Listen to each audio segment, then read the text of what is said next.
job to educate a lot of us. The system has never been able to prevent us. Black people still continue going to universities. The last census in 1986 gave figures of over 35,000 Africans in colleges and universities in South Africa, with a lot more studying overseas, and I'm one of them. So that shows that the system has failed, regardless of what they're trying to do in oppressing us. We always struggle to get an education. For many of us, education means freedom, because nobody can imprison the mind. You cannot imprison the mind. You can imprison the body, but not the mind. I was fortunate because my mother sent me to distant relatives in Zululand. And I spoke Zulu as my first language. Then when I was about 6 years old, I started to learn English. And I found school fascinating. It was an opportunity for me. Excuse me, thank you. I grew up hearing. I grew up working on the farm, and it was hard taking care of the sheep and the cattle. Shoes were a luxury that we didn't really have. And school was fun. We learned to read and write, and school wasn't wonderful, but it didn't matter because it gave us opportunities to escape from the hard chores of the farm. Maybe I was lazy. So I learned the English language because, and I changed my name to Dunn in order to enter a colored school and get a free education. My family could not afford to pay for the education at that time. And my parents died. My mother's parents died when my mother was young. And it was difficult in that system especially. So I had to give up my own name in order to get an education. That in itself tells you what kind of terrible system apartheid is. It destroys a person in many different ways. At that time, I didn't really complain because the opportunity itself was wonderful for me. Not many people have that opportunity. Then, when I was 11 years old, I became deaf. Then I couldn't continue in that school, in the hearing school. So then I was 3 years on a waiting list to enter the school for the deaf, because there was only one school for black deaf children. There were several schools for white deaf children, but I couldn't enter them because I was black. So, for 3 years, I waited. Saw my friends, my peers, going to school and progressing, and I had to wait. I thank my mother because she made me go to the library every day, even if I could watch other people study and not understand what they were studying. And I was looking at words that I didn't understand, but I did learn to appreciate words, especially the English language. In a way, it gave me a head start when I entered the school for the deaf. Now, the school for the deaf was in Cape Town, and it's run by the Irish, and it's under the Department of Colored Education. So we have the Department of Education for white, Department of Colored Education, and then the Department of Indian Education, and the Department of National Education. And it's very hard to go from the Bantu to the Indian or the colored.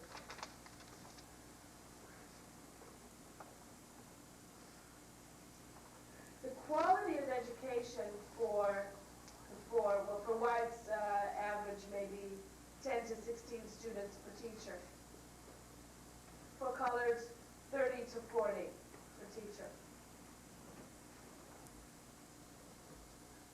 This is general hearing education, not specifically deaf education, but general education.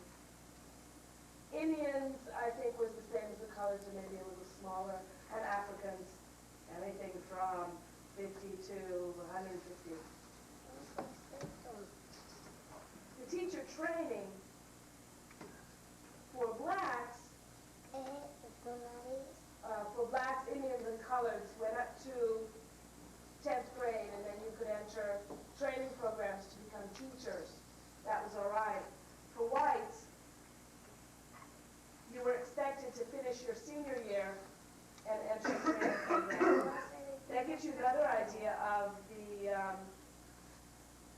advantages you have with better trained teachers than our teachers. But black teachers do try hard, and I think that it's because they understand that they had to teach us and give us an education, and that perhaps can liberate us mentally, if not physically. It was hard for the teachers and the parents because as I was growing up, started to see the ugliness of the system and the oppression. We saw it, and then there was a conflict between the teachers being under the government and our parents helping it. And we complained. We started to complain.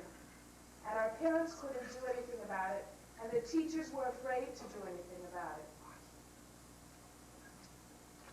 But that was education for us. That was an education for us too, because then we started finding out why they were afraid to tell us things.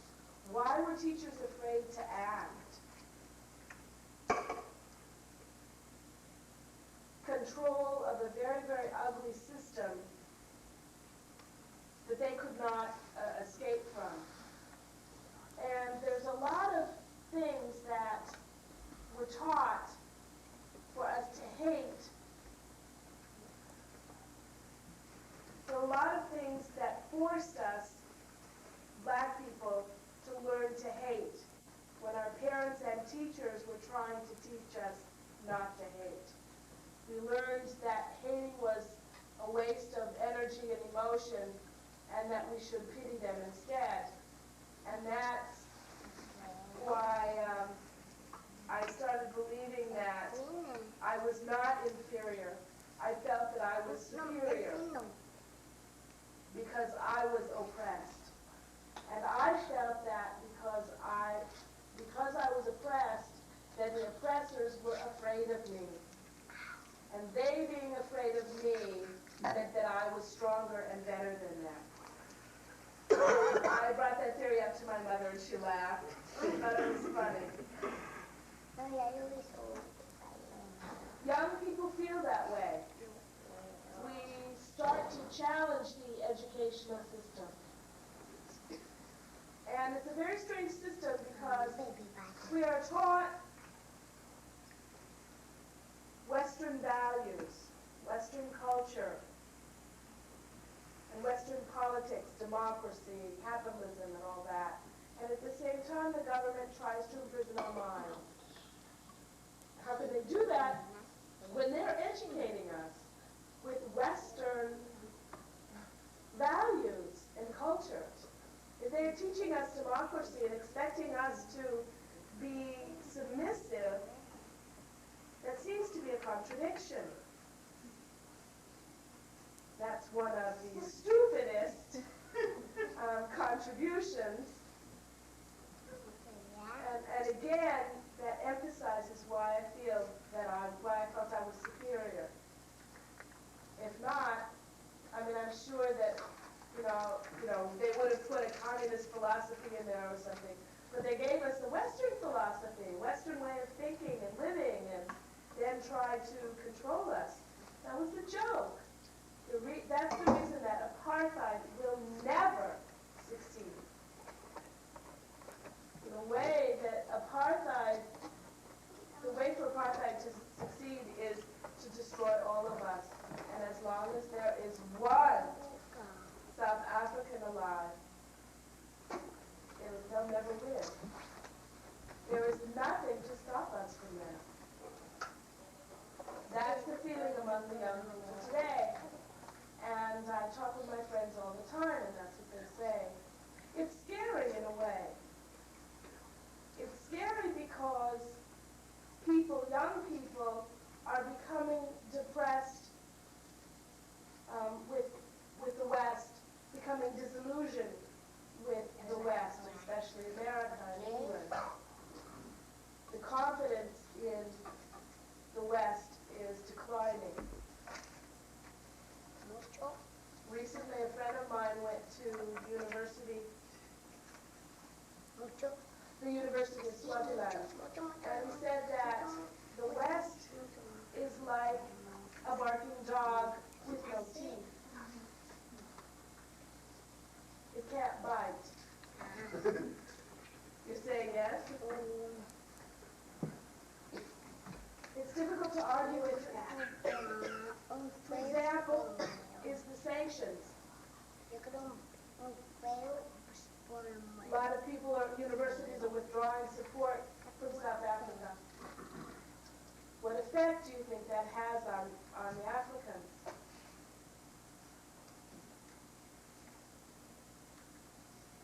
People are saying no, it will not accomplish much, because if the Americans do not put, because America is not applying total sanctions. That's another reason that young people are becoming disillusioned with the West. They feel that, on one hand, they're telling us that they're supporting a cause and withdrawing money to hurt the government, but it's not complete. On the other hand, they're still supporting it because of the minerals. Almost 40% of American raw minerals come from South Africa.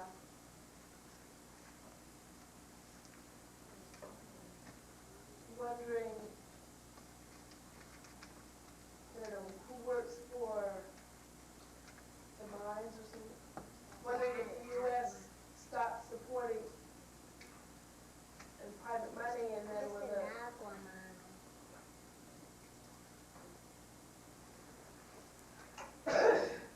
she wonders if black people are working in the mines.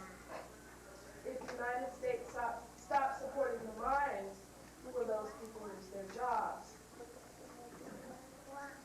Yes.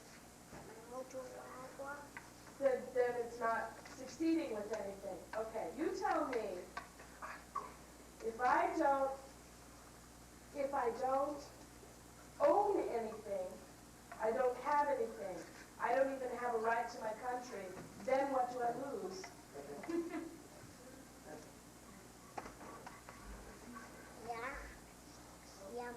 Their jobs, they don't make anything for me. For the whites, yes. They'll continue living in beautiful mansions with double garages and 2 swimming pools or whatever. And we'll continue living in our tin 1-room shacks. That maybe is this size for 2 people. And we're the people who are sweating and dying in the mines. For what? To make you gold earrings and gold watches. If black people work, and then they'll lose jobs, will any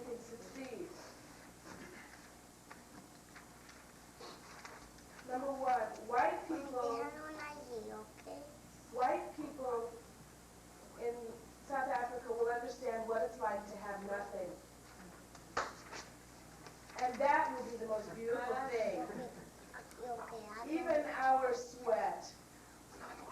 When I was growing up, when I was about 11 or 12, I started to work for a white family. You know how much I earned a day?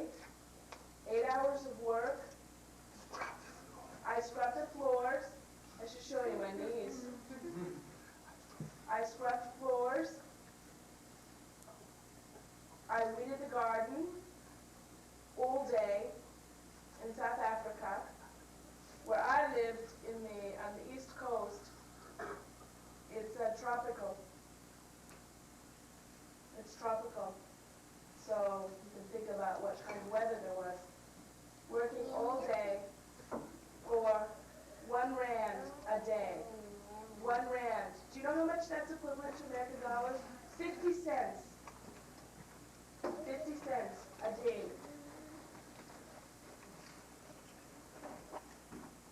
Working all day. How much do you earn an hour?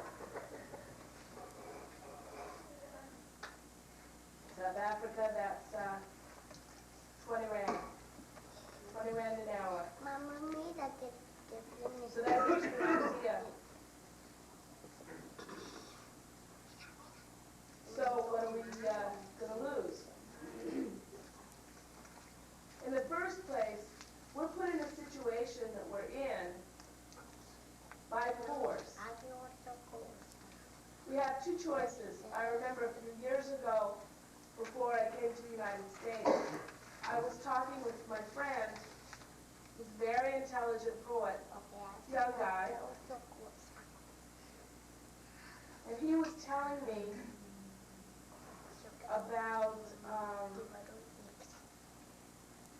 how the white government, the white people in general in South Africa, came in South Africa to stay from the 1600s. They brought with them 2 things, the Bible and the gun.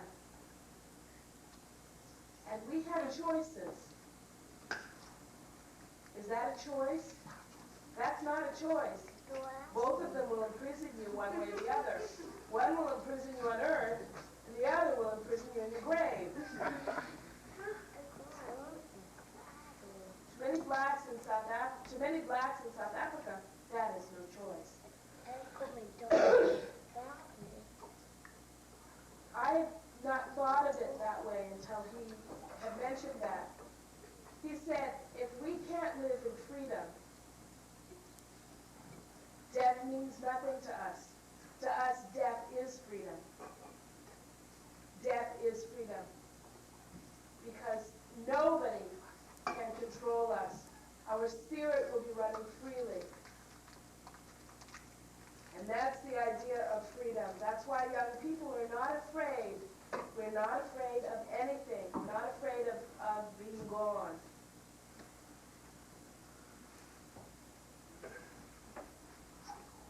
Two years ago, my niece, 14 years old, was in detention.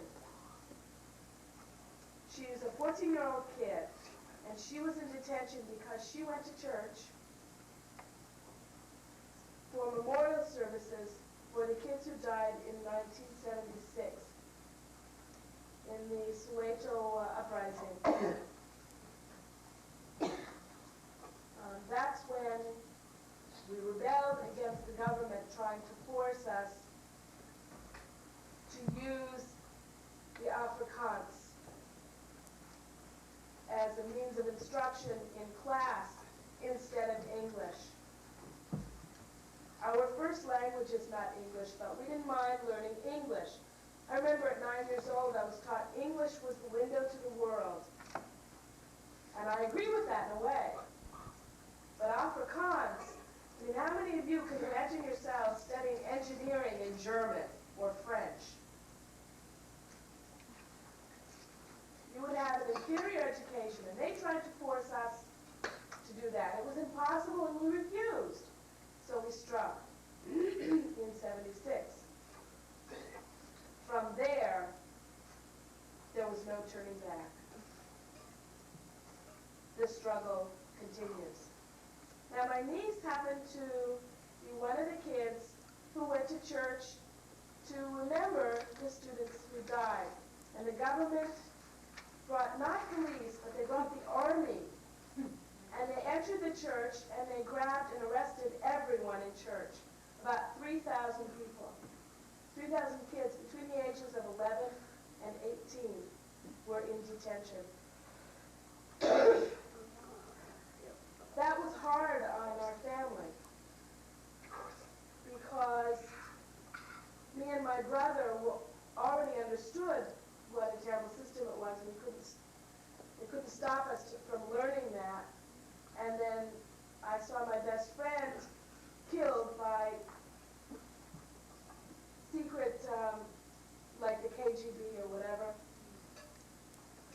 I witnessed it myself. Now that, how can you love them if you see that kind of thing? It's impossible. So we were forced to learn to hate them. Now my niece, at 14 years old, my mother was hoping that she would escape it. But with this experience, forced her to deal with it. She was in detention for almost 1 year. A 14-year-old kid. The reason she was in detention was because she was a threat to society. A 14-year-old kid, a threat to society. A threat to the white cops, a big man with a gun. A 14-year-old girl.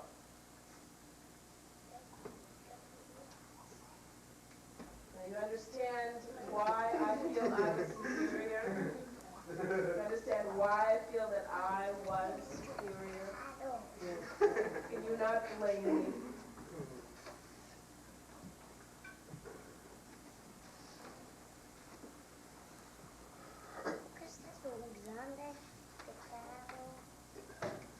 The real impact of apartheid was not very strongly with us.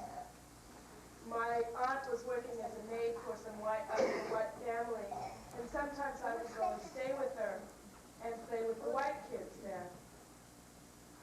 We played with each other, and I thought it was nothing. And then one guy came to high school, and that's when the attitude started to change. They started to see us as lower, as servants, and it was a confusion for me. And I began to see that I was different. I mean, I knew I was black, but I never thought why he thought he was better than I. I mean, we played together. We got hurt. I mean, when he had red blood, I had red blood when we got hurt. So I grew up with the attitude, and he grew up with the attitude that he got from school, and made him feel that he was bigger than, higher than we were. And so our association disintegrated.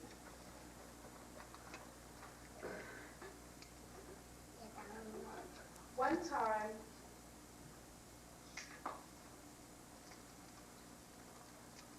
my mother was asked to give a presentation to some young white children who wanted to know what it was like to be black and live in the township. My mother asked me to write an explanation for that. I thought it was a stupid question.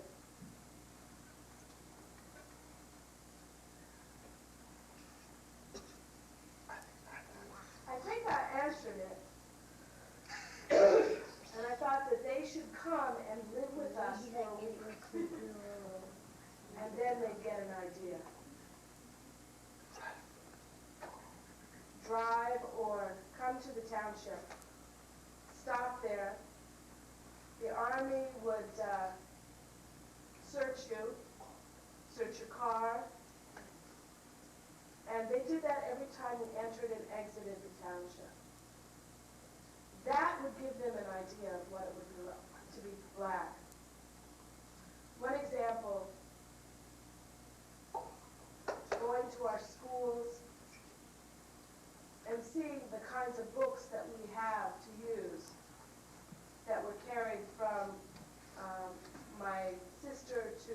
from me to my sister to my brother.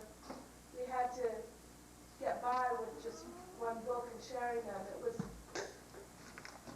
really wonderful. I mean, I did get my master's degree, and now my sister is in college. And we've taken very good care of those books.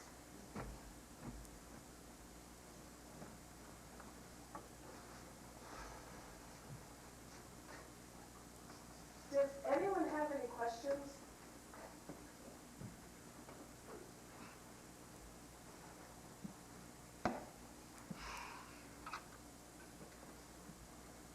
I don't know if my voice is loud enough for all of you to hear. I try to avoid using my voice sometimes.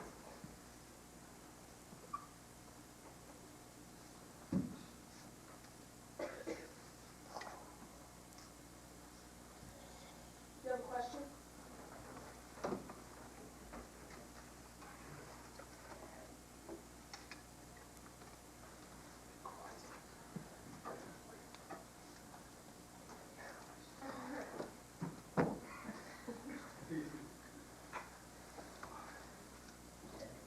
As why does the Army have to search everyone every time they enter and exit the township?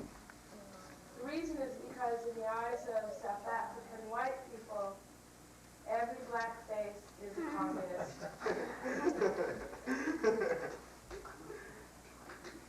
In their eyes, every black face is a communist.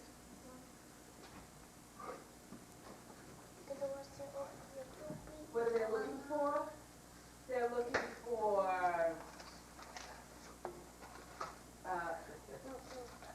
the atom bomb, the machine guns, you name it.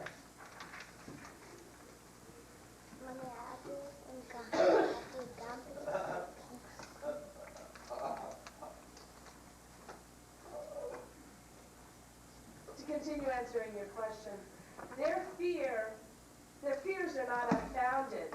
It could be justified because right now they're very frustrated with them and there's no room for negotiation. And they refuse to talk to us because we're black. Black people have tried to negotiate beginning when England left South Africa to the wrong people.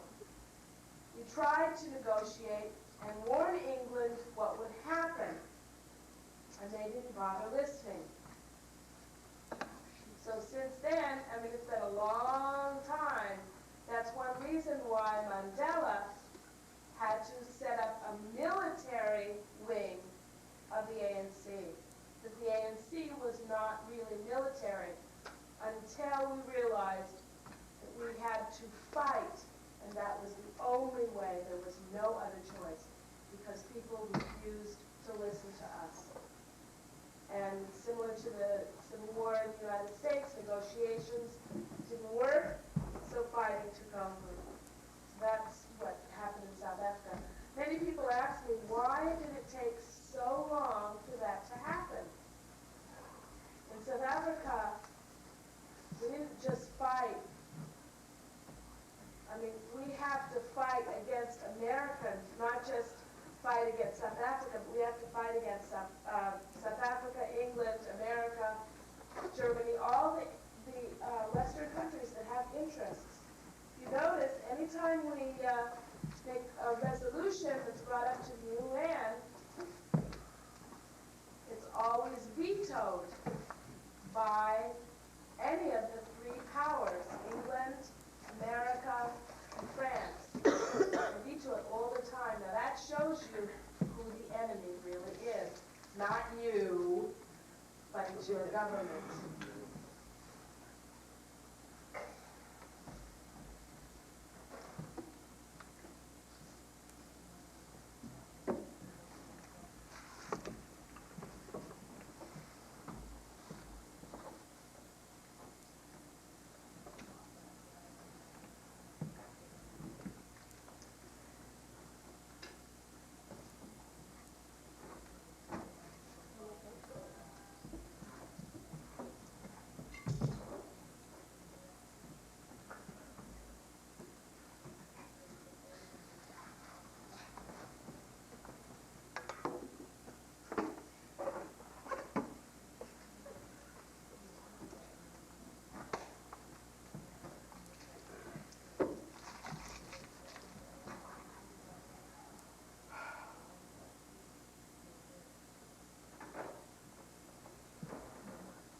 she wants to know, she's saying that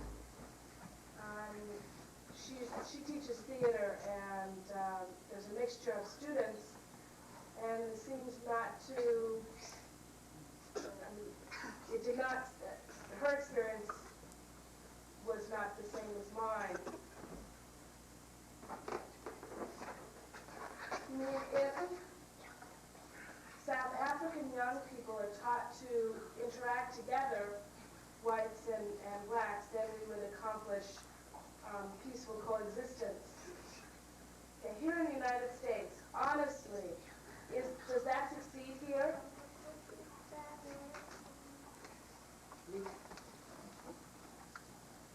Because it's new.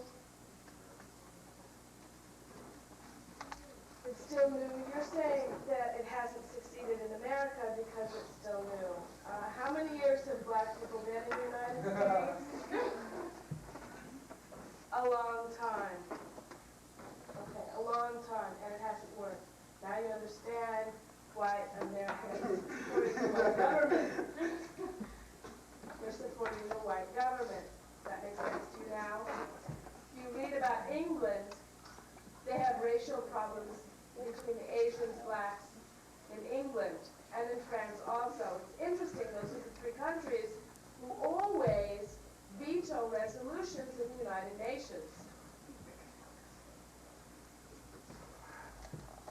I work in New York City with blacks and Hispanic young people.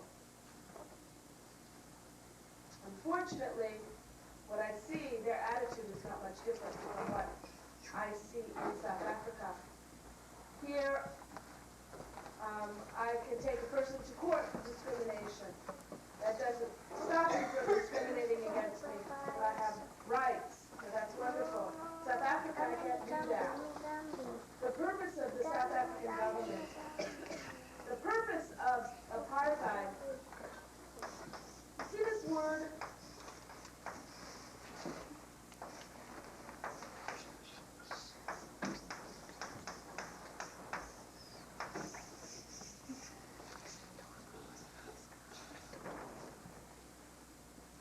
It's like ism, a philosophy of apartism.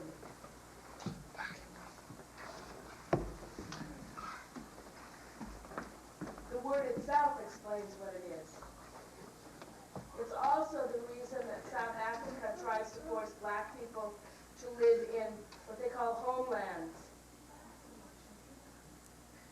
Homelands are an area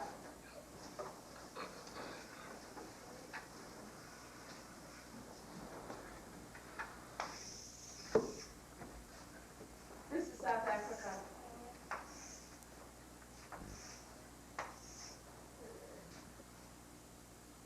Well, kind of. Now, the Zulus live in the eastern area. This is Zululand, KwaZululand, KwaZulu. Those three areas. This is a different homeland. This is another homeland. This is another homeland.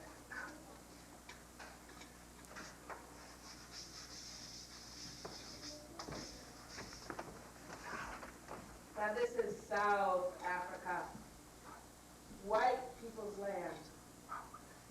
Our land is in a spot here, and here, and here, and here, and here. It's interesting. If I want to visit my aunt, and she lives here, and I live here, means in order to get there I have to go into a foreign country. And I need a passport. Oh, I have to have permission to enter the white land. It's not my country. I have to have permission to go from my homeland to my grandmother's living there. I must get permission to get there.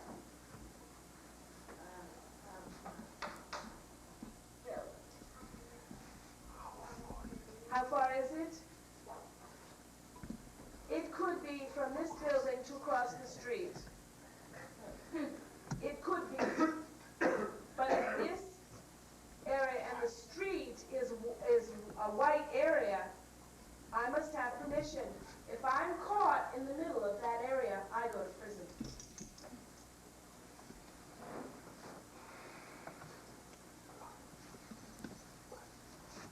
I mean, we don't have a right to have a passport in the sense that you know of a passport. We have a passport with special permission to enter South Africa.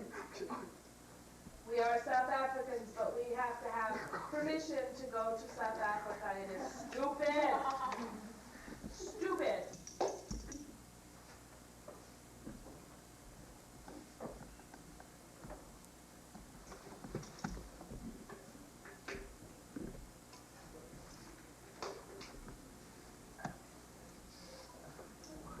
The average, how long is it good for? 1 month, 2 months, whatever? How long does it take to get it or whatever? All right.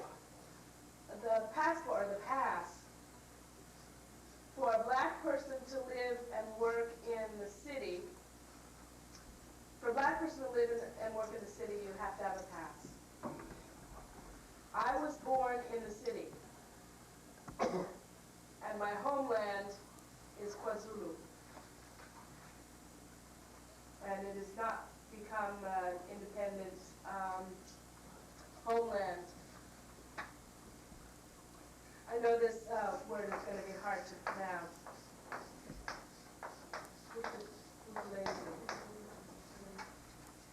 Buthelezi is the chief of my tribe, and he has the good sense to know that he will be killed if he dares make our homeland an independent homeland.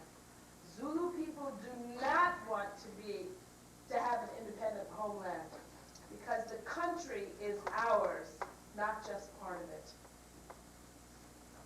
Do you want my honest answer? What was the question? What was the question?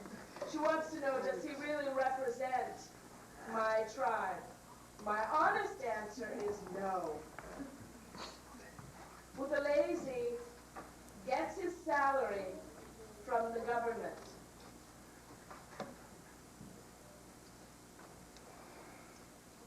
Why do you think that he's not in prison? Why do you think he's still roaming around free and nobody bothers with him? Mandela is in prison and he is not. Because the government has nothing to fear from him. You get an idea of what a homeland is and what its structure is?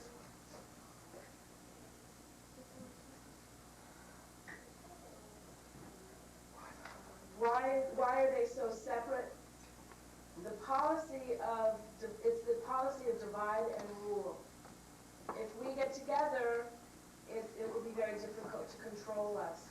If they break us into small areas, it's not really a picture of what a homeland is. I mean, let's say it's Woburn and Quincy and downtown Boston. So, and you know, we happen to have people who live in our township ghetto in this area, so they say, okay, this is a black area and this is a black area. Now everything in between is a white area. So that's an example of how small it is. And you can't really connect them up. Movement is very restricted. Movement is restricted. It's very easy for the government to control them. You know, see a black person, what are you doing here? Well, I'm going to school. What are you doing? Well, I'm going to church. Where's your pass? No pass? The pass laws have caused a lot of pain. When I was in high school in South Africa, I never had a pass. Never. Never kept one. My brother, my sister all refused. And my mother didn't force us. to me and ask me for my past, what'd I do? Like, I'm here, so they wake me up. Took advantage of that.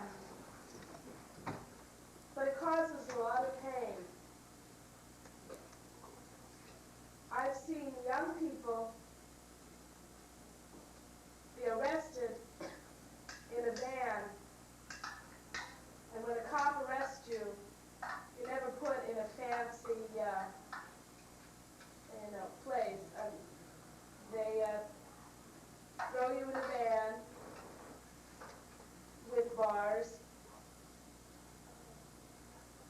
and the most painful thing is to tell the kid's parents that their son is in prison, in detention, and I couldn't tell them where,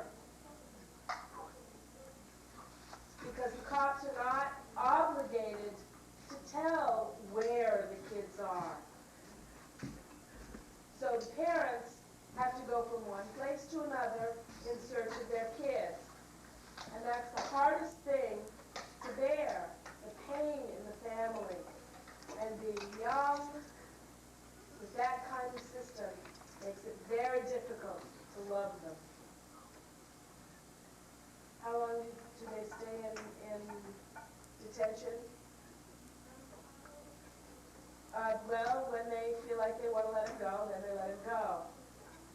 When parents find them, then they might file, bring a lawyer or whatever. Let's have a 5-minute interpretive break, whatever it was, 4th or 5th grade. Then after that, you were put in, like, in trades, like shoemaking, carpentry, labor. Why did they not choose senior years? Just the same as general population. They were expected to go to college too. We were expected to remain low, and people asked, well, how did you make it, Mr. Dunn? I made it because I decided to fight back. That was a sin in school, especially with the Irish nuns. It was a sin to fight back. You were expected to shut up and accept it. It was a sin to fight back. I didn't know that. I guess that's the Zulu part of me, the rebellious side. In 1976, before 75, the School for the Deaf finally had a class with similar curriculum that the white, same general curriculum that the hearing students had. The same curriculum. We finally had the same curriculum that the hearing students had.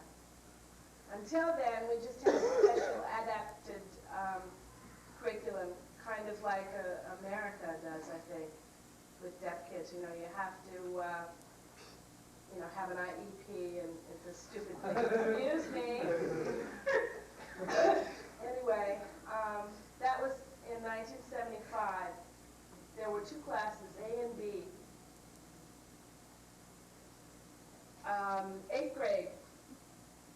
There was an 8th grade bright students, and the students who, they really didn't want to limit them because they were very bright, and they gave us an opportunity to have the same education as the hearing students. That was great. In 1976, there was a strike throughout the country, and we decided to take advantage of the situation and show that we deaf students were politically aware too. So we saw a lot of things happening in the school that we didn't like, so they forced us into vote when we wanted academic. And we were physically abused, and I was not permitted to challenge ideas. regardless of whether they were wrong or right. I remember one time a nun said that we blacks were ungrateful to the whites for giving us schools, for giving us the things that they have given us. We shouldn't complain. We should be thankful and accept it and shut up. I challenged that. I said, but you don't give us anything because that's not ours. And I thought I was right. And boy, did the nut get mad. She left the classroom and reported me to my matron, who then sent me to a big man for punishment. And I was punished with a cane. I had to touch my toes and was whacked.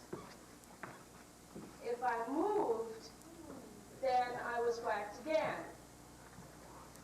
For what? What hurt the most was that I was right. I was punished because I was right. And that was hard to accept.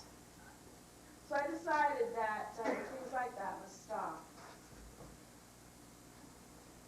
So we got together and wrote out a list of things that we wanted to negotiate with the school to change, the changes that needed to be made. And the school thought it was really nothing. We had a 2-week boycott, a sit-in for 2 weeks with our demands, the School for the Deaf's demands.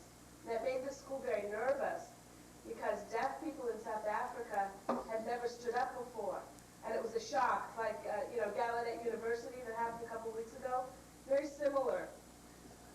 So they decided not to allow us to come back for our 10th grade. We would become subversive communists. So they gave us no advance notice. For me, they wanted to expel me,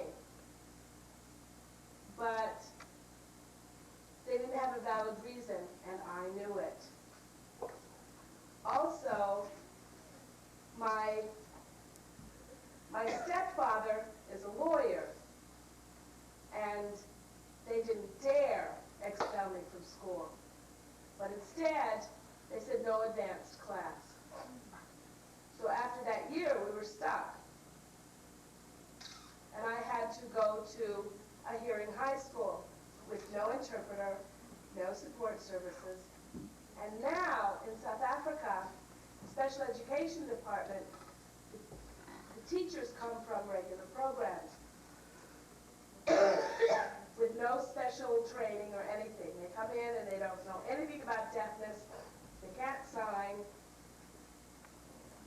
So, if you can use your voice, you can talk, so don't sign.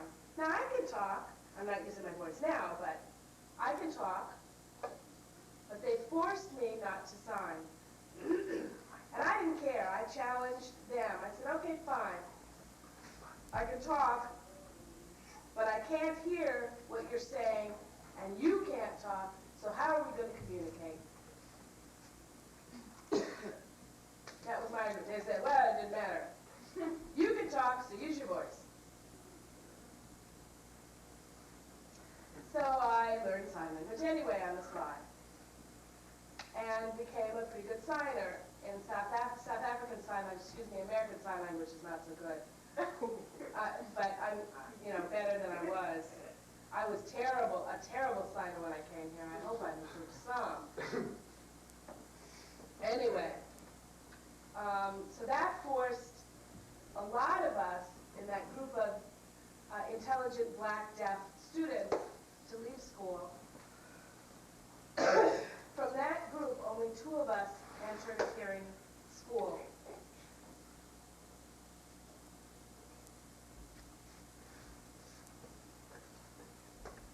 There are many schools for the deaf in South Africa. At the last count, there were about 28 schools for the deaf. And that that shows that South Africa is pretty wealthy. It's not a poor country. With proper training, we can be advanced. There's a lot of potential there. But we don't have properly trained people, professionals who are trained in deafness. Universities have tried to investigate, tried to come up with a sign system that's standardized so that all South Africa can use the same system. But now that's caused some problems because there are schools for the deaf for Zulus, there are schools for the deaf for Sothos, there are schools for the deaf for Veda people, there are schools for the deaf for them, and now those people speak different languages. And what they're trying to do is collect some similar languages, some similar signs, and they came up with a kind of street or homemade signs instead of a cooperative sign system. I've had an argument with several people in the United States who say that, you should keep your own unique sign system in South Africa. It's beautiful. A lot of people fail to realize that if we did just that, we would have problems communicating with the international community, and we would be isolating ourselves. Now, the English language is uniting people around the world. It's one language where people can communicate with. What do the deaf people have? Now, I agree in supporting each country's sign language. I can't forget my home language, but this situation of collecting several different signs, I disagree with. I don't agree with it. It's not going to unite our community. It's an argument that I've had with people, and I continue to have the argument. And I'm not really going to bring it up. Now, I strongly believe that deaf people in the world should have the same language. And right now, I don't mean to inflate American deaf people's egos, but American Sign Language does have a lot of advantages.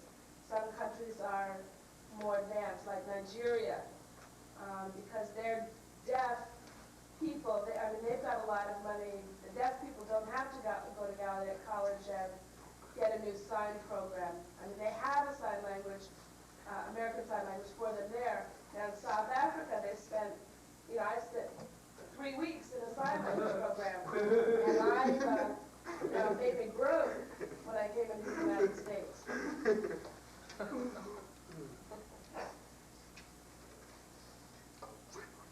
Generally, black deaf people are encouraged to use sign language in schools. It's too bad that the teachers don't sign very well. Some of the older teachers do. They use a kind of tone communication, with hearing aids and amplifiers, and some of them. And some lip reading, depending upon the class. But sign language is permitted in black schools for the deaf. White schools for the deaf, it is forbidden. Sign language is forbidden because sign language is for monkeys. And black people are monkeys, so it's all right for them to sign. But whites have to be refined and speak. It's normal, you see. Ours is not normal because black people use sign language. It's an interesting system, but those white people who enter oral schools, in the deaf community, the communication mode that they use is just like here in the United States. They sign. They sign. When they get into the deaf community, they sign. Do white deaf people accept oralism? No, they do not.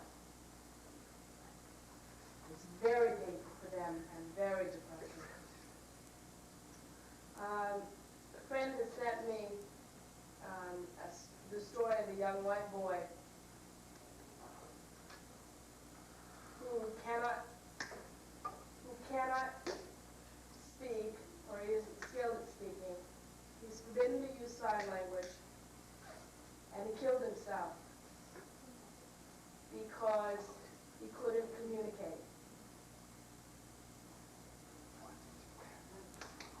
He shot himself in South Africa recently in school. Not in school, it was at home. He had no communication at home.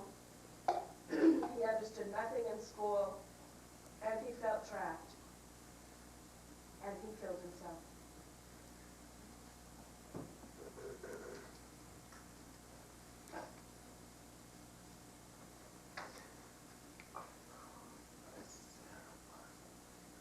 White people who speak Afrikaans use the British system of two-handed signs in Afrikaans. They speak Afrikaans but adopt the British sign system. Africans use either the Irish sign or the British sign. Also speak Zulu signing at the same time. Once you understand the language, you can attach the signs to it. It's very interesting to see how it works. That probably will never change, and they probably will keep that. What I'm talking about for standardizing the language is something, I guess, like American Sign Language. Like, we have to learn our native language, but we learn English also. So I don't see that as a problem.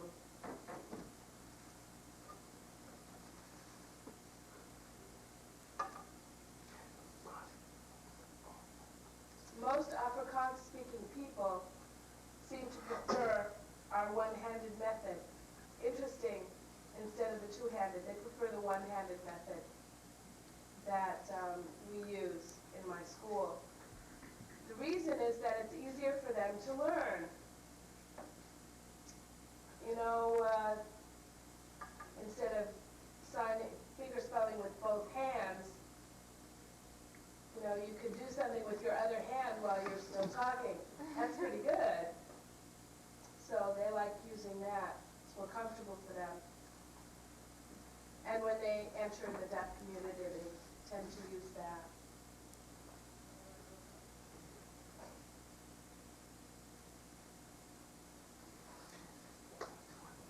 Schools for the deaf discriminate against additional students with additional handicaps. In black schools, in black deaf schools, other handicapped children are fine, but in one white school for the deaf, there was a girl with other disabilities.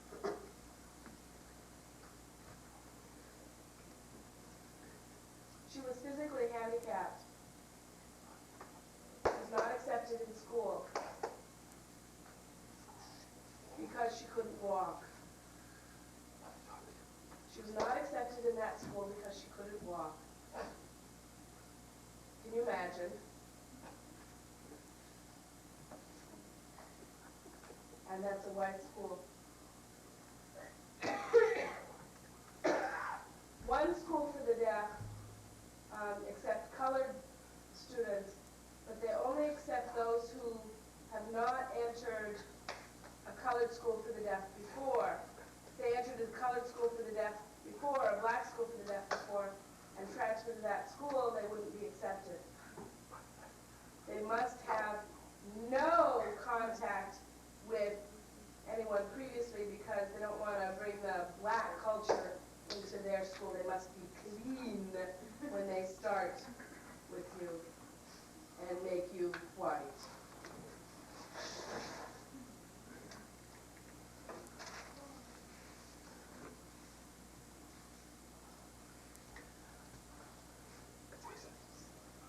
The education since I've been there has not improved at all.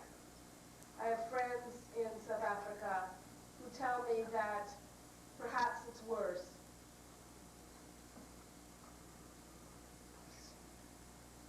The reason is the lack of properly trained people. And they don't think that they need to come to the United States to get better training in counseling or education come to the United States, they come to the United States for audiology and speech therapy. These professions are usually private practitioners. They don't need to work in schools for the deaf. They work privately and get a lot of money for themselves. And often that's what they do. It's not often you'll find a full-time counselor, audiologist, speech therapist who works full-time in a school system if you're black. It's rare. In white schools for the deaf, yes, you may find it. They're not black. And that doesn't help us. Do we have black deaf role models or black role models in the field of education? In some schools now, African schools, there are a few black people who work there. Not long ago, one came to study at Gallaudet for a while and then went back. A wonderful man, and really is working very hard to improve the education there. Black deaf, right now, who has a high education, I happen to be the fortunate one. There's one right now. We hope there will be a second one this summer with a dream. Our dream is to go back one day and start a war and clean up the educational system. It's terrible. I've seen really brilliant black deaf people wasted, changed to drugs, alcohol, because of frustration. For black deaf people, jobs are very difficult. If you're black, it's hard enough. If you're deaf, it's worse. For many of them, they just barely get by. It's easier to be influenced by the negative. White deaf people who have better education, and they're white, they have a chance to enter the workforce and get better money.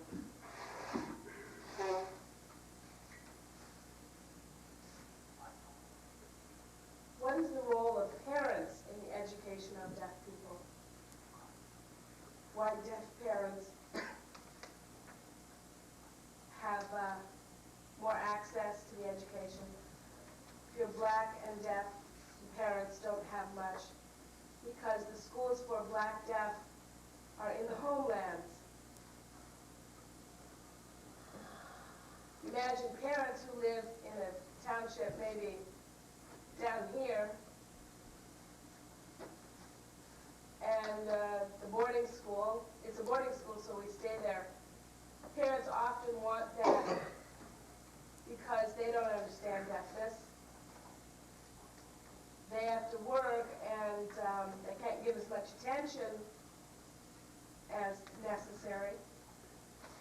Basically, they don't understand deafness, so they don't have access to information, and it makes it difficult, so they tend to put their faith in the school systems, and the schools do a wonderful job of telling parents, oh, don't worry, everything's fine, we have speech therapy, don't worry, you'll be able to talk to your child when we're finished with them, don't worry. So the parents get the false hopes that their kids will end up normal. It's like in the United States. And it's worse in South Africa because they don't have enough information to know otherwise. I went to school in Cape Town, very far south, and my parents lived on the East Coast, and I went home twice a year for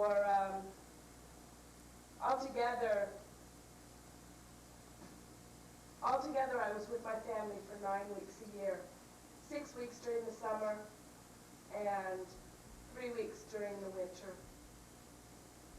And that's a very short time. Weekends we stayed in school. We'd work and I'd earn $1 a day.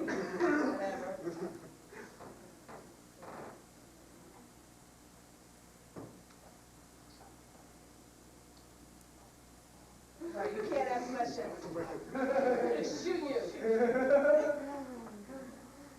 the other question for later.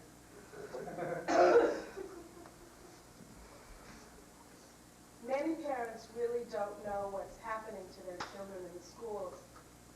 They believe that we're doing fine. Every time I went home, I'd complain and complain and complain and complain. I'd tell my mother, I don't want to go back to school. I want to stay home. I want to stay home. Say, hey, what's the matter with you? You need to get an education. Well, Mom, no, they punish me and punish me. No, the nuns won't do that. No, they can't do that. Go to school. I think you're just lazy. You don't want to study. And I just couldn't tell my parents anything. And what's worse, the schools, the black schools required every letter we mailed to our parents must be read before they mailed it. Letters coming from our parents to us are opened. If there's money inside, it's taken to be saved for us.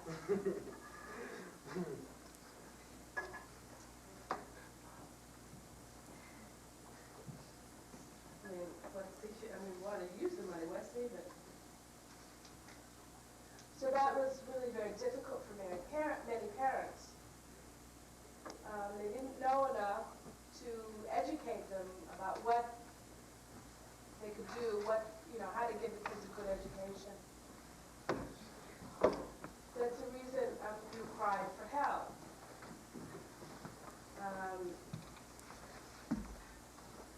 For American Resources, you have the people here, you have the expertise, and hopefully you'll be strong enough one day to come and teach our people these. A lot of work to be done in South Africa. Now we have apartheid itself to struggle with, and there's the handicap issue, and it's going to be very difficult for us because it's not considered a big issue. I think it is, but from their viewpoint, it's not. So if you imagine how hard it would be for deaf people in South Africa to feel or experience real liberty. It's difficult. So that brings me to black deaf Americans. Are they really free? Are they better off than we are in South Africa? Who wants an answer to that? Do you want an answer to that? Bob Hoffmeister says yes, they are. I challenge you. I'm going to challenge you. He said yes, and I say no.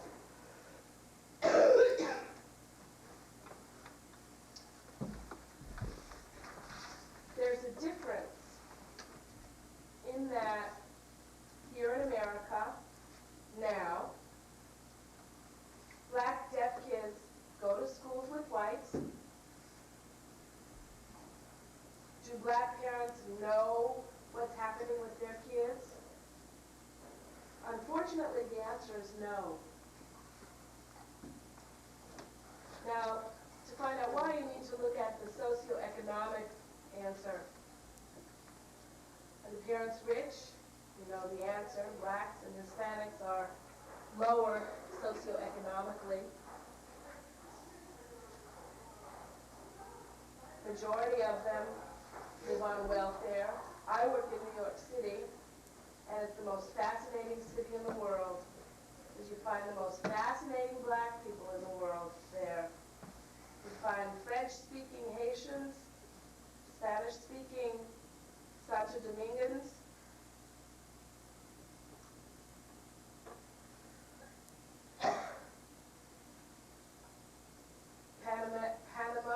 Panamanians, Spanish-speaking Panamanians from Panama, others from the Dominican Republic, Spanish-speaking black people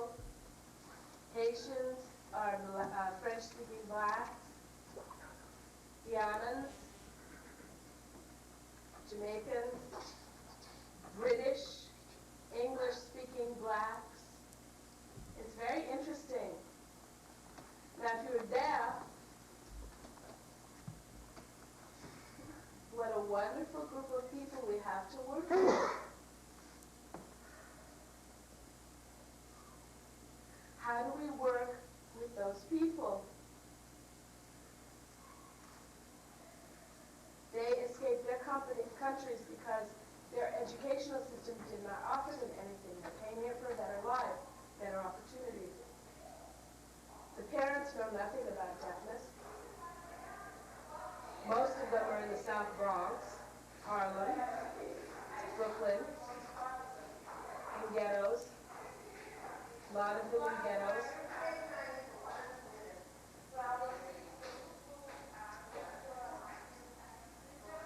Do they have access to information, readily available information? Some say, oh yeah, they've got plenty of deaf counselors there. How many white deaf counselors have the guts to go to the South Bronx? How many? None.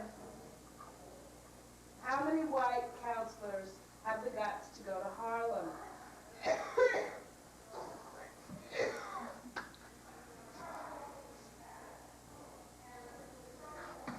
So now, how do we reach out to the parents? What's the answer that most of them give? Well, we send letters to the parents and we tell them to come to school.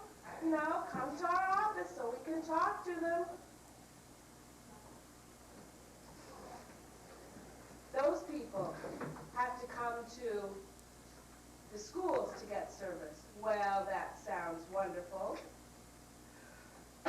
Some do. Now, the counselor more likely will be white, middle class, laughing up there,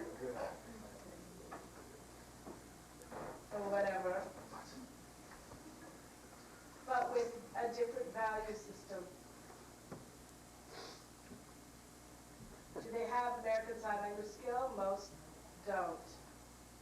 They're trained at New York Society for the Deaf, NYU, with kind of skills with the Black Hispanic community, and they're trained in Gallaudet to communicate with those kinds of people. No, they're not. What kind of language do those people use? They use sign language, but with variations that have not yet been researched and found in any books that I've read on deafness. And so we tend to have intellectuals write about deafness. Excuse me, I'm sorry to shoot you all down. Some of us are wonderful professors and intellectuals, excuse me. But I'm good at it. I'm shooting you down. We have people who go to fancy universities, like a lot of you here, who are trained in deafness and become real expert and say, you know, Bob Hoffman, I read Bob Hoffmeister's book, I read Harlan Lane's book, I've read some of Ben Mahan's articles, I really know about deafness.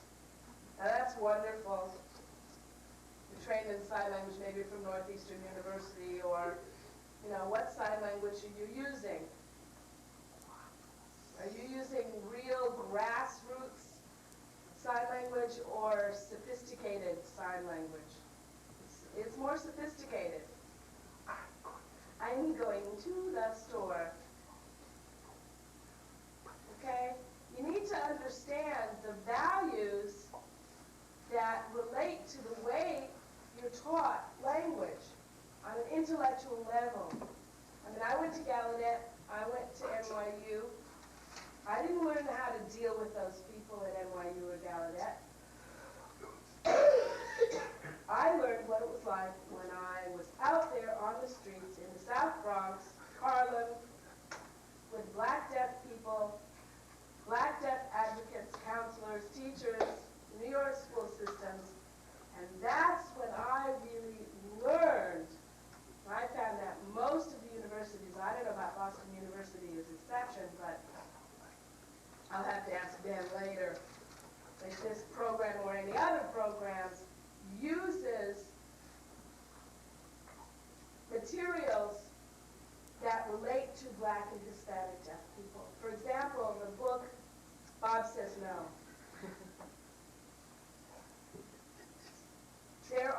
There is some material, not a lot, unfortunately. The other question we have to raise is why? For our beloved intellectual researchers, they need to answer that. I'm included. I accept that. I'm also responsible for that. All of us are responsible for it. Now, that brings us to a very interesting situation, because now the question is, did the civil rights movement in the 60s really liberate Black deaf people? Not really. Most of them didn't know what was happening. They saw their parents and they saw their sisters, but they had no communication, so how could they respond to what was happening? And then also, remember that a lot of Black deaf kids go to residential schools, and then they go to homes in the ghettos. They go to Lexington or Fanwood. And the environment itself of the school is white middle class. And it changes the perspective. The value system is different. Then they go home where their parents don't even bother to ask them how their day was, because the parents are too busy working all day. And then they come home tired, and they know nothing about deafness. Very few Black interpreters or Hispanic interpreters. You notice that? Sure, a lot of you haven't even seen any. Because for many Black families, learning sign language is not that important. They have other priorities. Majority of Black families in the New York area are single parents. A high percentage are single parents. Number one in their priorities is survival. The kids are second. Culturally, for example, when I became deaf, the people would say that I was sick in the ear. That's what my language says, sick in the ear. Sick in the ear, okay. Then I was sent to a bush doctor, a witch doctor, to cure me. Because they thought I had an evil spirit in me that made me deaf. And so I was brought to the doctor, and the doctor thought maybe there was some wax or something. So shot something in my ear, and that didn't work. Lack of information. Now, there's Black kids from Jamaica, from Ghana, from Panama, from Puerto Rico, with a different cultural perspective on deafness and on handicaps. They bring that kind of information, and they have no understanding of what deafness is. Then the school system doesn't know what to do. The school people don't go to the areas to give information to parents, and they expect the parents to come to the school. Well, say, well, why don't parents get involved, with kids? Black, Hispanic, and Hispanic people can't miss one day of work to go to school and talk with the teachers.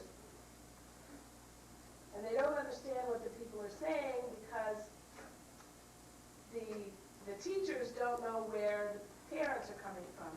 They don't know what it's like to be thrown out of a home when you're 17 years old and pregnant with a kid. You don't know what it's like to struggle to raise a child. You don't know what it's like. Now you're telling me that I need to do this, I need to do this and that to come up, and you place your middle class values on me. The person who's talking is white.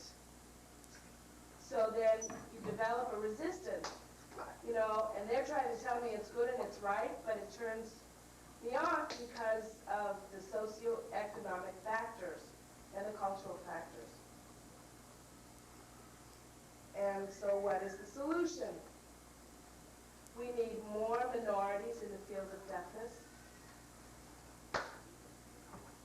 That, was brought up a long time ago.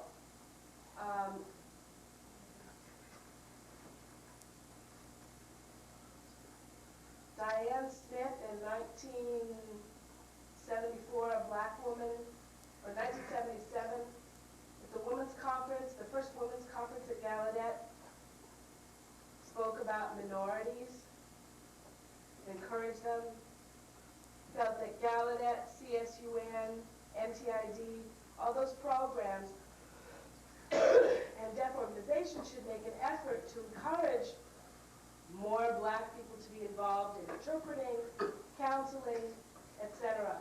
To make an effort to recruit those people. A lot of colleges today are recruiting minorities. NYU is recruiting more of them. That people who are recruited can then go back and help the community. Now, where are the deaf people? Deaf Civil Rights of 1988. How do you think that we black people are going to really benefit from that? I'm curious. I'm very curious. All along, Gallaudet, there have been black people going to Gallaudet. What's the percentage in proportion to white students? Very small. Last few years, maybe you could count the number of black graduates on one hand. Most black people are expected to, who graduate from Gallaudet are usually Africans. For example, this audience, today, there are 3 Africans, deaf Africans. There's 3 of us. How many black deaf Americans are here? Not one. I've gone to different conferences, workshops. 2 weeks ago, I gave a workshop in Fanwood. The other black deaf person in the audience was also African. There were 2 of us. People ask me questions, where are the others? If the deaf community in America would sit down and feel satisfied, get working, there's a lot of deaf people who read, and write flaws, set up things, that would be great.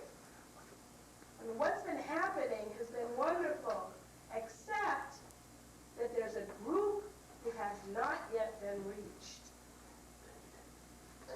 There's a very big group that has not had an opportunity to see the light. Gallaudet continues, but black deaf people drop out again and again, and the system has not been able to keep them in schools. The wrong people are in positions who could prevent dropouts. I've been in touch with several situations, and there are organizations for black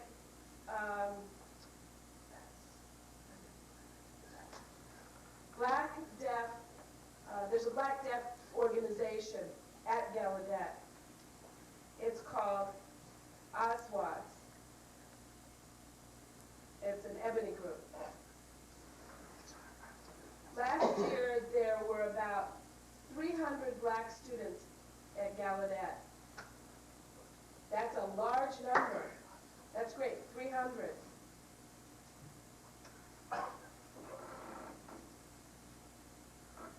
Of those, there were 12 who were members of the black organization. The question is, why? It's hard to be black, deaf American. many of us take for granted that, you know, oh, we're deaf, you know, and we can get along, and we're the same. But if you look at the deaf community, go to the NAD convention. There's almost no black deaf people there. If you go to the AAAD tournament, there's loads.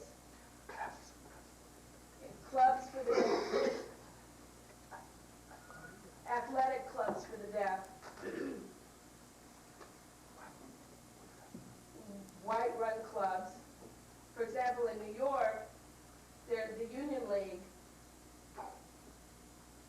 is a very strong white Jewish run club. It's one of the oldest, most famous clubs. But in the last 20 years, most of their athletic members, softball players, are all black. And then there's a real fancy banquet at the Waldorf Astoria. About 100 people. There was not one black there. You can't afford it? It's all right to let them play, you know, and win the trophy and have the trophy, you know, Union League won the 1980 trophy. Now that's oppression. So that's, for me, it is oppression. And that's why I haven't seen much improvement in the system here in the United States. Not yet.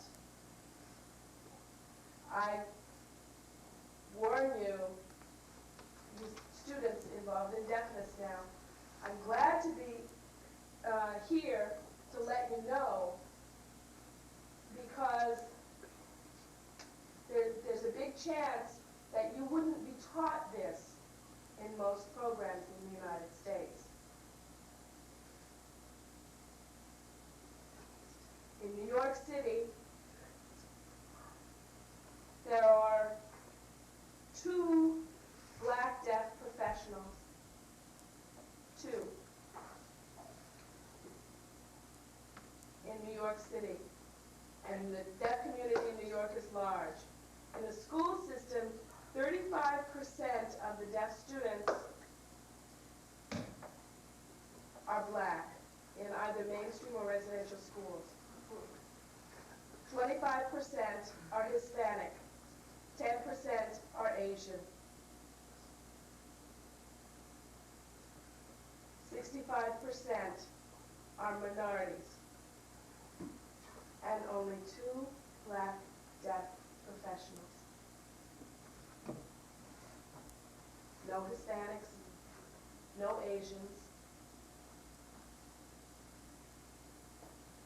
And we expect their kids to succeed academically the same as the white kids.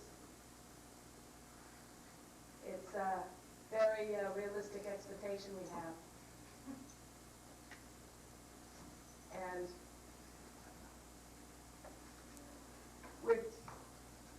we're cheating. We're cheating the kids. The system right now is cheating those kids. And I'm afraid it really upsets me when I start to see things, when I see the ignorance of us, my group, professionals. I mean, it shocks me to see how naive we've been. I mean, the last census, you know, trying to count deaf people was Shine, the Shine and Delk census in 1964. Shine himself admitted that it was very difficult to find information regarding black, deaf people and Hispanics. That makes sense. I mean, who's going to go to the South Bronx and Harlem? The attitude is still there. And why don't we recruit more blacks to train them and go out and get the information? There's a lot of work to be done in this country.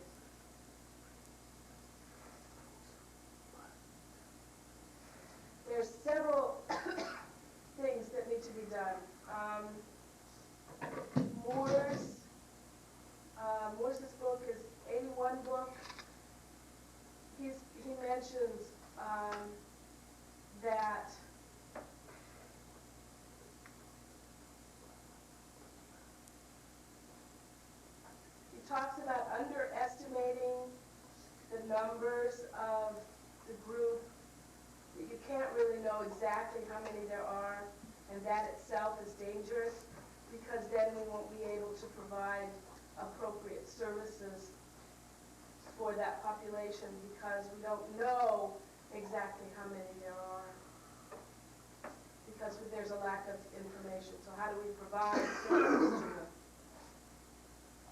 It's a problem that we face.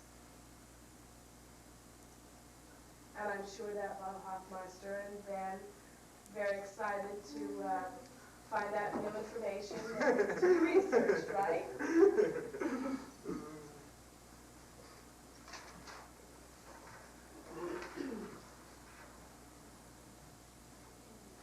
So to wrap up before we allow you to ask questions, I'm sure that you have an idea of what oppression is from a variety of levels, South Africa all the way down to Black South Africans, Black Americans. Why choose the three? Why did I choose the three to present to you? You are either already professionals in the field or studying to be professionals in the field. It's very important for you to be aware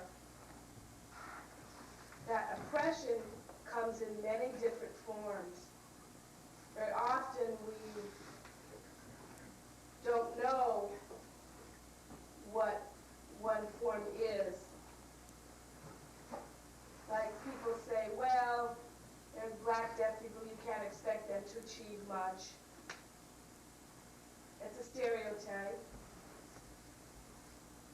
Now it's happened already, and that's why a lot of kids are being crippled, mentally crippled, before they even have a chance to achieve anything in the system that we have today.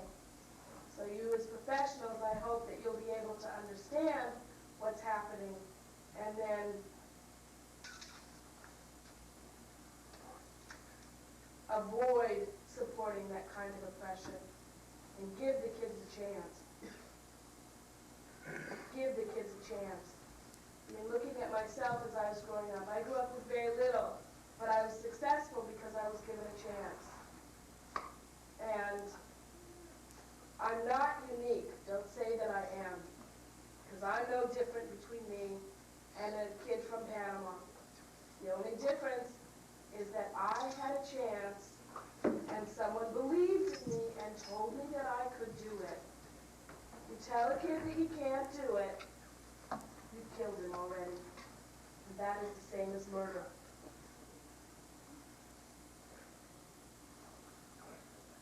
So, I guess that's about it. There is a lot more, but I think that's it for now.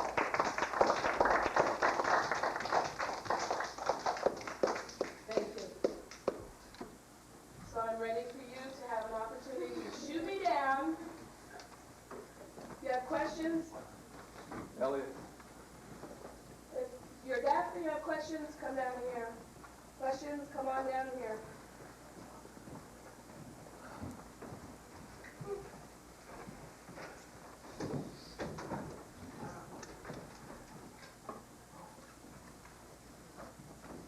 Down here.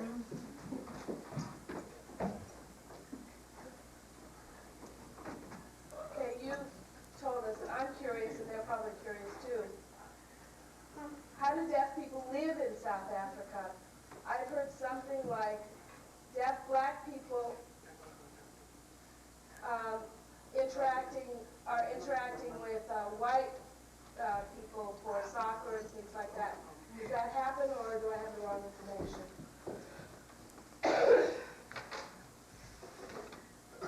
That information is correct. Now, in athletic events, they're mixed. In deaf clubs, they're mixed.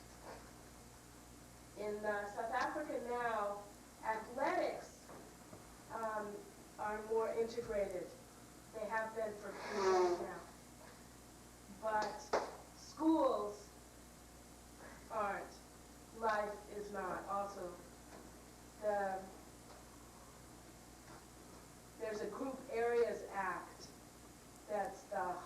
of apartheid that has not yet been removed. So there are some things that are changing, that's true.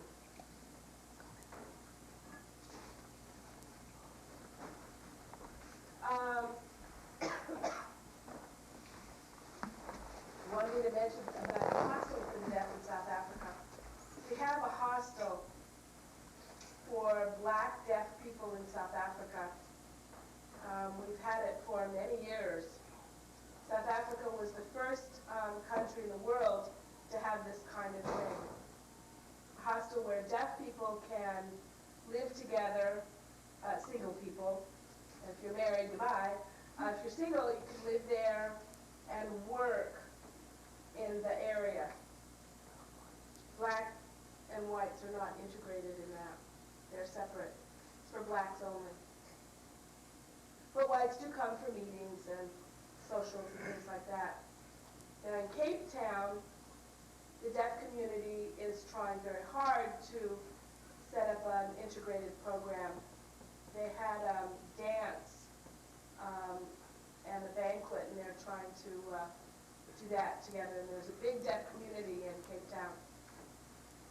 And also that group has set up a club with different events. They teach sign language there, and a lot of white deaf people from oral programs or from the two-handed method of signing come there and take sign language classes because they want to learn the black people's sign language. It's easier to learn, and it's wonderful.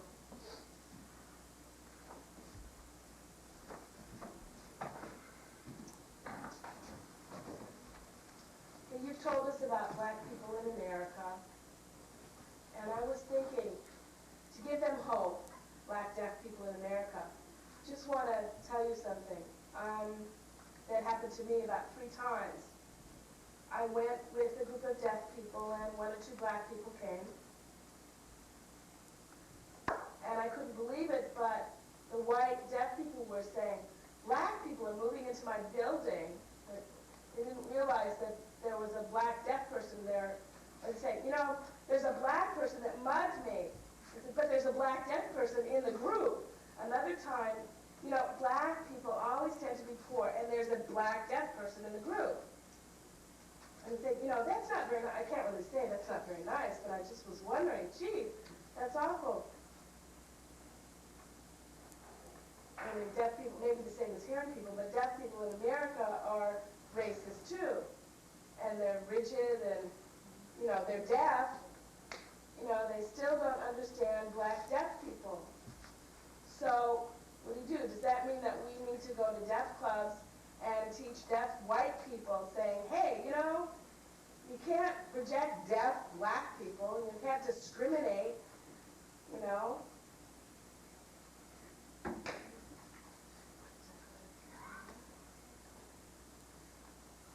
The Union League does not accept black people to become members. Now that's discrimination, so you need to go to the deaf club and teach them.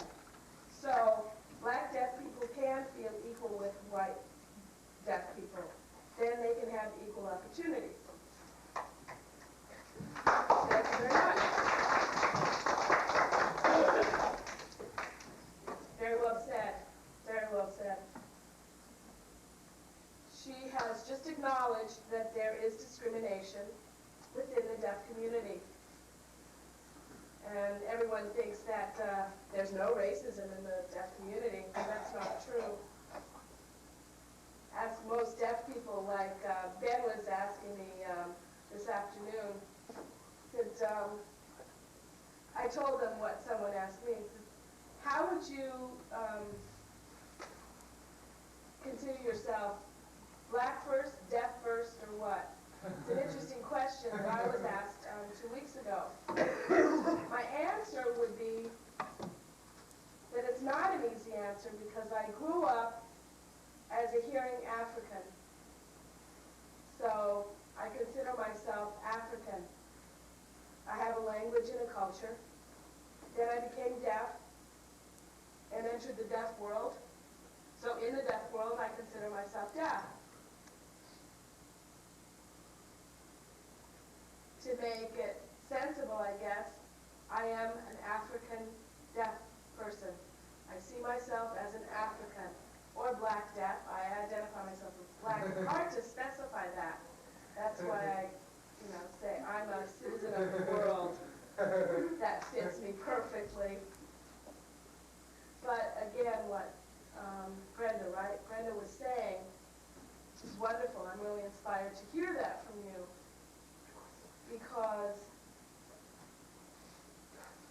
in Gallaudet, a lot of us have experienced it personally, and it's difficult. For many Africans, we take it hard because we come here with strong confidence in our intelligence and pride.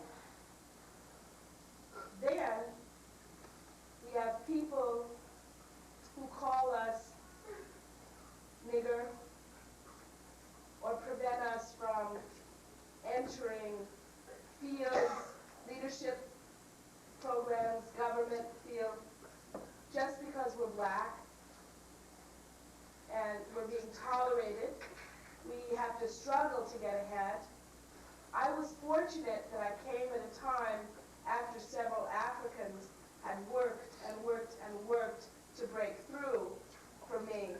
And two of the men are here today, Getachew Fenta and Ari Ogoku. I feel very glad that they're here because they've made a lot of breakthroughs. And we have suffered.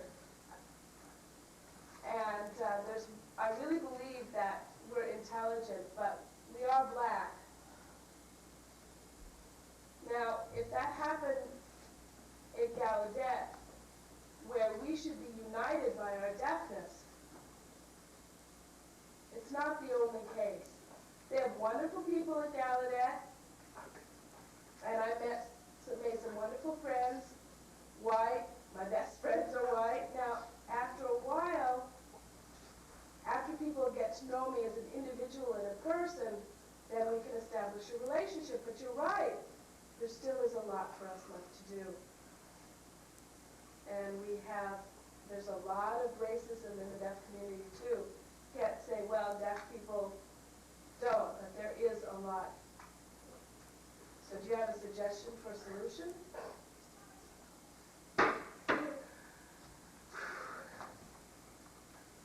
Maybe as long as we have South Africa, we'll never solve the problem. We need to solve the problem in South Africa to force America. Well, really, it's difficult. I really don't have an answer. If you have a question, say your question. And it will be interpreted. Oh. Elliot? Other than Down there, Ellie. Please. other than trying to encourage minorities into professional programs for the deaf, to programs to go into deafness, what other solutions would you suggest? Other than just, you said before in your speech that you thought it was important to encourage and retain minorities in programs trained to work with the deaf or in the field of deafness. What are some other ideas that you have thought of that might help remedy the situation as it stands?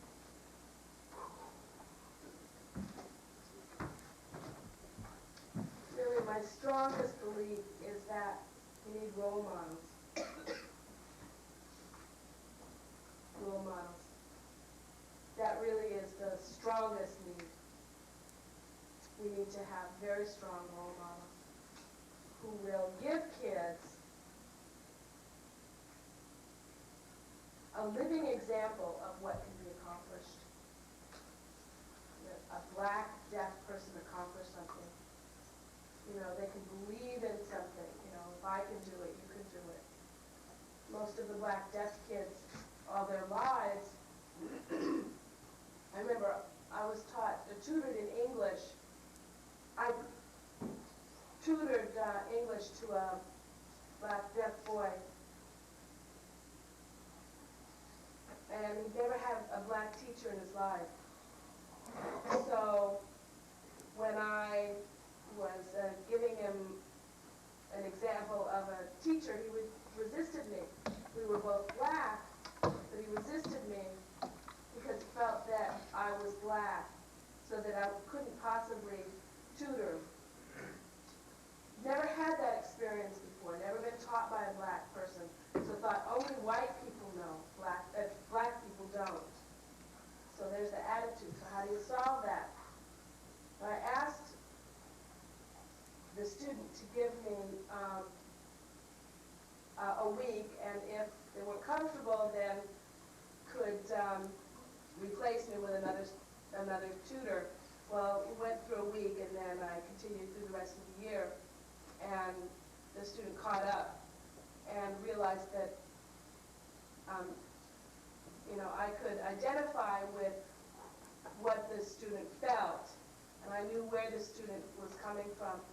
I had a good chance of getting that student to catch up with class and go to, that student is now in a hearing university and coping very well. That's why I feel that role models really can have very positive influence on the kids. Last summer, Adolf, a black person from Africa, African psychologist, came here to study. And there was one issue. There was a black girl, a black deaf girl that Adolf was saying wanted to come to America from Burundi. Wanted to bring here to America. Now, do you know what's going on in Burundi about that? I have no idea of what's going on with this student. Well, Africa's your country. But it's a big deal. To me, it seems like the African education isn't very good. But looking at you, it seems to be pretty good.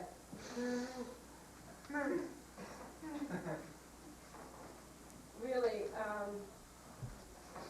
comparing me with anybody else, it's different. In my case, I was born with oppression. There's a built-in resistance to it. I'm not afraid to speak my mind. I don't have any fear of speaking my mind. And that's me. I'm an individual, so I have an individual strength. So you see what my background was. From Zulu to English to hearing to deaf, Africa to America. There's a lot of transitions that I've made, so don't compare me with anybody else. Now, this girl is from maybe a very different kind of background. Very naive country. Burundi is a very small country. Are they French speaking there? Burundi? They're French speaking, okay? To an English speaking country, it's a big adjustment that this girl is going to face. Now, look at me, and you fight to get what you want. Just because I fought, I got there. Now, I'm sure everybody else should do that, but do you think that, black people should go to Harvard and get a PhD? You think black people should do that? Well, my answer is yes. But it's up to everyone to have a chance to do it. But it's a different question about the chance. Another question?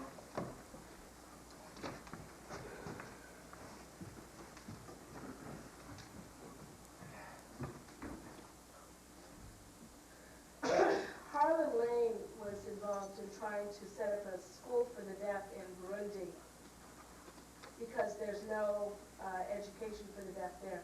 He's trying to set up an educational system in Burundi to be an example to America. They want to use Burundi Sign Language. Now that's that area. Now there's one part of Africa, Nigeria, fine, Nigeria, seems to have a wonderful system for deaf people. And black deaf people have great services, education, etc., better opportunities. So how do you relate to those people from a similar country, but how do you relate to those people?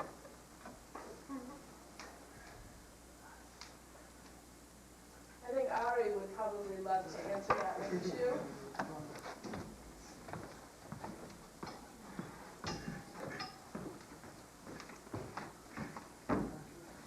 I think he's the best person to answer. Let me make sure I understand. Wait a minute. I think he's the best person to answer your question because he is himself is from Nigeria. You would like to know how his country compares. You'd like to know how his country compares to Nigeria? Is that what you're asking? Fortunately,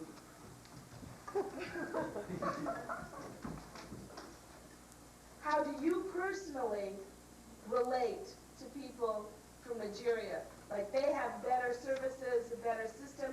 How do you relate to him? Oh, how do I relate to him? Because he has a better system than I. Do you have a better system than I do? I'm not sure what is.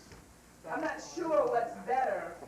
I know that there are different There are differences systems. in our systems, Mine, his and mine, and America. South, In the West, southern part of the country, the Arkansas, east and the west, and recently in Massachusetts, you were very strongly oral, right? Until recently? So there are a lot of varieties here too. in some ways, In some ways, country are ahead. his country is more ahead, more progressive than In Nigeria. other words, In other ways, we are. I would think I would think that one area where we are ahead does not have anything to do with deaf services, but it has everything to do with individual freedoms. Does that answer your question? Yeah, but I want to know about him. He made a very good point. Individual freedom. We are both Africans, but he doesn't have chains. I do. Regardless of where I am. He's a proud citizen of a country with a flag. I can't even show you my country's flag. What flag do I show? Whose flag? It has nothing to do with deafness. Fenta from Ethiopia, from Nigeria, they pitied me when I came into Gallaudet. They did. They pitied me. Because I came with chains. When I first entered Gallaudet, I was afraid. I was afraid that I couldn't. And it wasn't my fault. The system that I grew up in destroyed things that should not have been destroyed.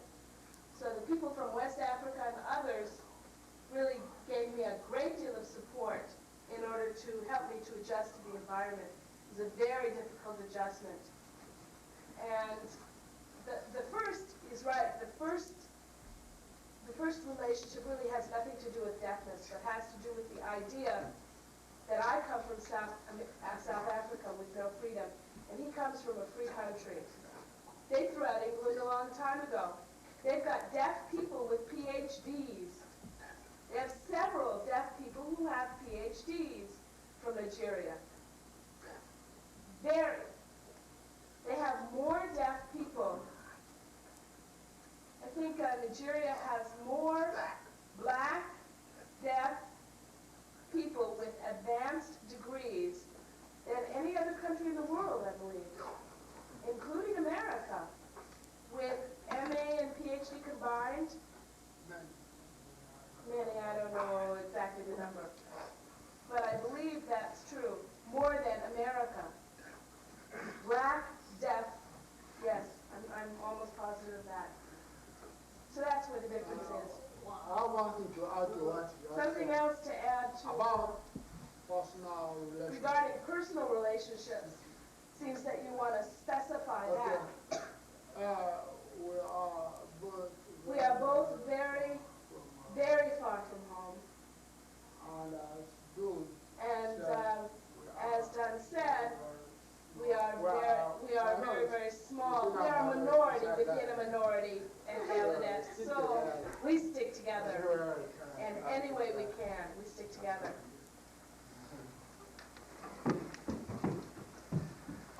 One other thing that's interesting is that what unites us with other Africans is the faith that we are Africans.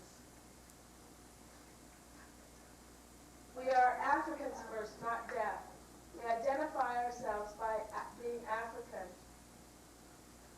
Regardless whether we don't speak the same language. Nigeria has a different language than South Africa has. But we still have a strong identity.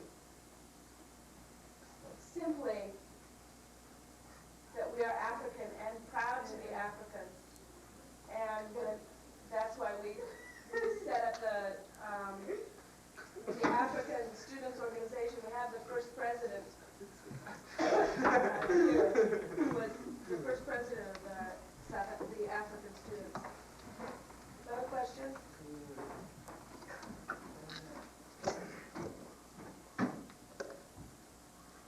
Does anybody else have questions? Okay, you'll be last. Say you feel proud being black, being African first and deaf second. First, the affiliation is that we are deaf, but we are, more than that, we are Africans. Okay, now, if you were in Africa, would you say you were deaf first? If you were in Africa, would you pick being African first or deaf first? You're in this country now, you're saying you're African. But if you were in Africa, how would you feel? That's an interesting question.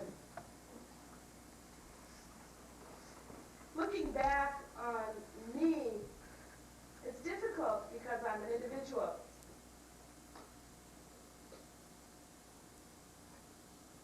I was very political. In my country, it's different. Fenta or Ari, it's probably different from my situation. Politics, I mean, I would first look at myself as a black South African because of the situation that my country is in. If you separate that, if we had a sophisticated deaf community, then I probably would consider myself deaf first. But there is no sophisticated deaf community as you have in the United States or other countries. Other people would probably identify themselves with their country first. In America, it's easier to identify yourself as deaf first because you have a sophisticated deaf community. You have laws, you have rights. What you have here is heaven. But you don't feel that way. You see, compared to other countries, like Burundi, for example, and others, you don't feel that what you have is heaven. Now, how do you imagine other countries feel? With very little. Last question.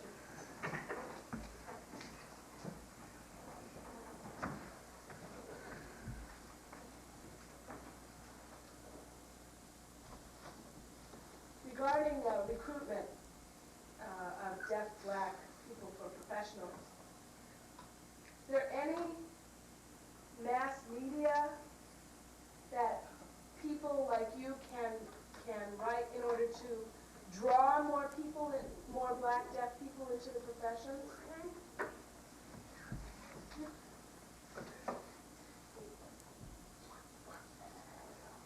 Your question is a good example of an approach that happens. It's justified. What are you doing to help yourself? Yeah, we should think of that. Now, New York, black deaf advocates we're trying to look into that now. But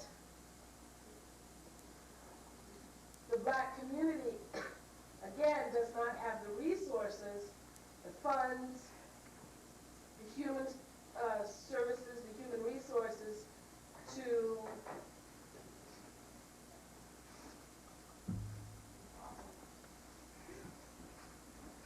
okay, what about on a national level, brochures like an NAD brochure or something like that? Write articles or something like that to get people motivated to show that there are successes like this. Or other news.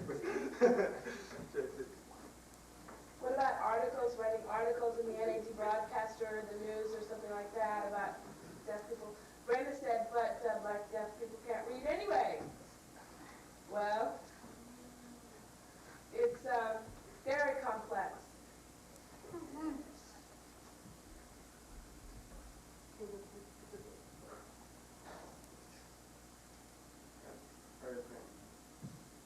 Very good.